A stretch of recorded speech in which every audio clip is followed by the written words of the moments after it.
The other episode of yours that I like scrolled through was I forget the guest, but he was talking about my song Soul Singer in a Session Band. Yeah. And saying it doesn't make any sense. Well, I'll tell you the fucking story. Hell yeah. So, do you know who JT LeRoy is? Not by name, no. Okay. JT LeRoy is an author. He put out a book called Sarah and a book called The Heart is Deceitful Above All Things. Anyway, he was a big thing at that time.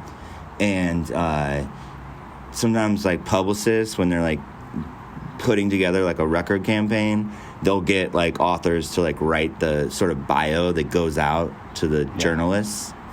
And my publicist, who's still my publicist, my Chloe Walsh, she's great, but she was like, oh, JT LeRoy wants to write the thing. This is for, like, the Wide Awake Digital Ash stuff.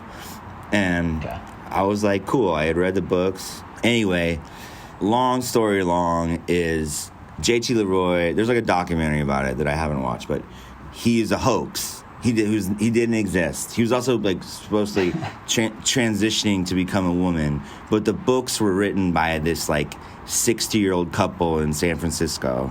So they pulled the wool over everybody's eyes in the literary world and the music world. They hired, like, an actress to play him when, like, at public events. So it'd be like twice in New York, I was like, they're like, come meet JT. And I'd go to, like, the concert or the whatever, and then it's like someone would come out and be like, because he's all supposedly, or they, or him, they, you know, he was supposedly, like, having, like, crazy panic attacks and stuff. So they'd be just like, oh, JT can't come out tonight. You know, he's, like, hiding under a table or whatever. And he was also supposed to, another part of the story is his whole backstory that they invented was that he was, like, a lot lizard. Like, his mom prostituted him at, like, truck stops. That's, like, the basis of, like, both of his books, I think, or Sarah for sure. Like, Sarah was his supposed mom. Anyway, this really crazy story, but everyone fell for it. Yeah. Like, and for a minute, he was everywhere. Anyway, to do the bio, I basically did an interview. So I talked to JT on the phone for, like, 2 hours. And we talked about Joseph Campbell, The Power of Myth, you know, which is an interview with Bill Moyers. But it's basically like just a conversation about comparative religion and how all religions have the same sort of themes and blah, blah, blah. I love The Power of Myth. Anyway, and I don't even know who I was talking to. I don't know if I was talking to the actress or the woman that wrote the books. But they wrote the bio that went out with those records.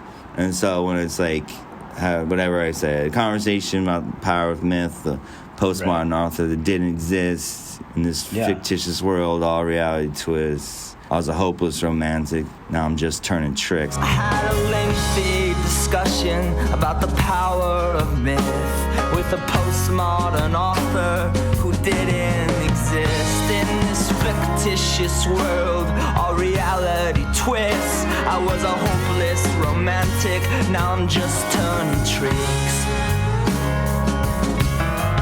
Just like that soul. Everything I write, I know what I'm saying. It's not my fault if people don't understand what I'm saying. And I definitely don't, like, take the time to explain myself, you know what I mean? So it's like, that's just kind of it. And I get it that he probably doesn't know what I'm talking about because he doesn't know that story. Yeah. But to be like, it's just like gobbledygoosh is like bullshit. It's like, no, you just don't know what the fuck you're talking about, you know? And it's like, if you write for Pitchfork for 20 years, like, that makes sense. You just don't know what the fuck you're talking about, you know? So. Damn it. I was like, it'll be cool if Conor listens to one or two of these. I just hope he doesn't click on the Cassadaga one. Because it's the one that was the one that had more of that in it. But glad you're here.